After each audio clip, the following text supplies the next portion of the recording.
G'day everyone, it's Aaron McHugh here, and I wanted to share how I've been making beef tallow.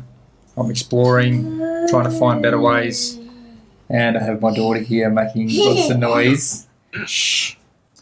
And so I'm exploring, trying to find better ways to make this beef tallow, but I just want to go through and explain how I've been doing it, and hopefully that can share with some of the community on better ways for you to do it. And if you have other techniques which you know about, which are better than what I'm doing, please share with me, and I'd like to know so I can also improve and make better beef tallow.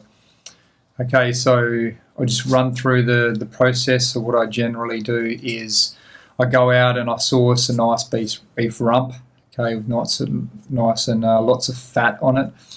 And so I'll bring that beef rump back, the whole beef rump, and then I'll try to slice it into steaks, so set up for the next week of steak eating. And in getting it cut up, I'll go and trim off the fat. I still like to leave a little bit of fat on my steaks, but I generally don't need that real chunky fat piece for the rump steaks. So I'll trim off as much as I can, and what I'll do as I'm going through that, I'll trim it off and put it in a pot while I'm doing that. And generally it's a metal pot or a cast pot or something that can go in the oven, because that's where I'm going to render it down. And so I'll go ahead and trim all that off, and at the end of that I've got all my steaks cut up, bag them, put them to the side, and then I'll go and grab all the trimmings, the fat trimmings, and I'll chop them up even finer. And the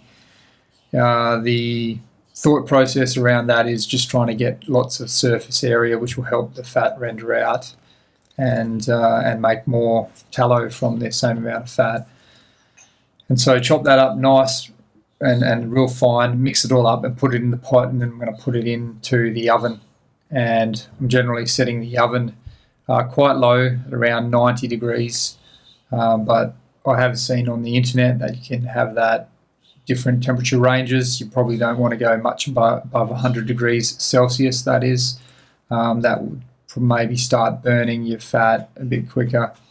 And so it's just a combination of temperature and time in the oven, and then that's going to render down the fat into the tallow or the liquid fat, the juice, right?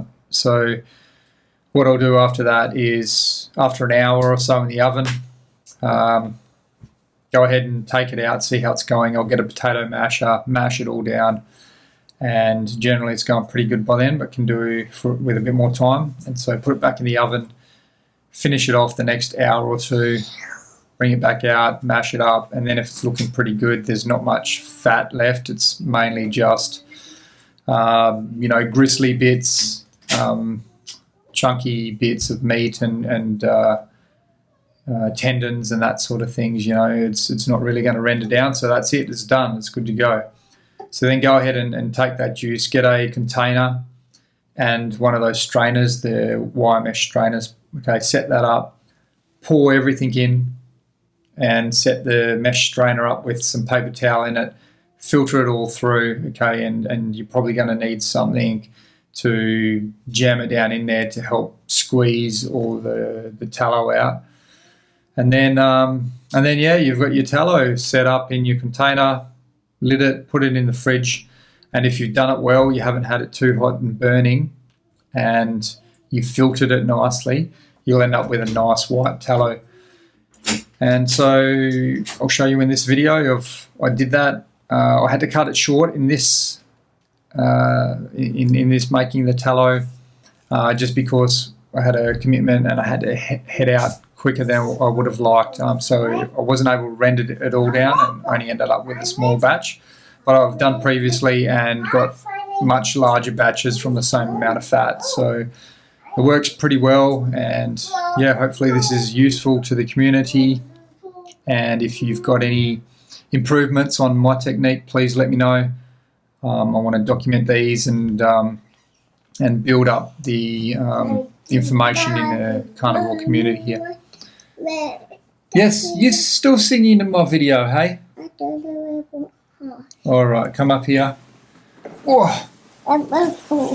Now, say goodbye to everyone. Say bye-bye. Bye-bye. Okay. Thank you. See you.